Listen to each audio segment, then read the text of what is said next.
Right breaking చూస్తున్నాం. తెలంగాణ కొత్త డీజీపీగా శశిధర్ రెడ్డి బాధ్యతలు చేపట్టారు. తెలంగాణ 6వ డీజీపీగా 1994 బ్యాచ్ ఐపీఎస్ అధికారి శశిధర్ రెడ్డి ఇక ప్రభుత్వం నియమించింది. డీజీపీ కార్యాలయంలో ప్రత్యేక పూజలు చేసిన శివధర్ రెడ్డి రాష్ట్ర డీజీపీగా చార్జ్ తీసుకున్నారు. ఇప్పుడు ఆ లైవ్ చూద్దాం.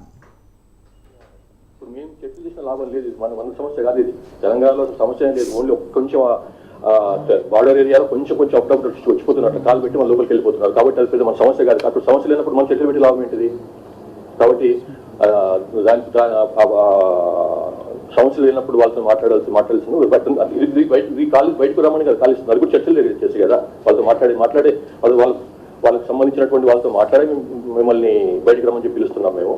సో అది సంగతి. Sir Pramod Chaturvedi from ANI जी, आपको डीजीपी बनने पे बहुत सारी शुभकामनाएं. Thank you very much.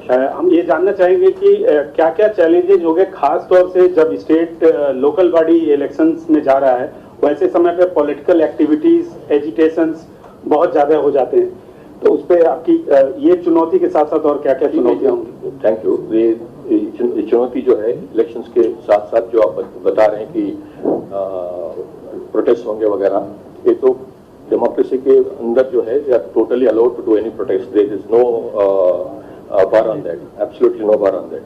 So our request to this people only कि आप जो भी करना चाहते हैं एकदम डेमोक्रेटिक मीन्स पे करिए, कॉन्स्टिट्यूशनल मीन्स में करिए. Don't go beyond that and we support you also. మారుతున్న కాలానికి అనుగుణంగా సైబర్ క్రైమ్స్ కావచ్చు, ఎకనామిక్ అఫెన్స్ చాలా పెరుగుతుంది. దానికి సిబ్బంది కొరత చాలా ఉంది. మీరు దాన్ని చేయడానికి అంటే సిబ్బంది పెంచడానికి ప్లాన్ చేస్తారా? కొత్త పోలీస్ స్టేషన్ ఏర్పాటు చేస్తారా? ఎట్లా ఉండబోతుంది?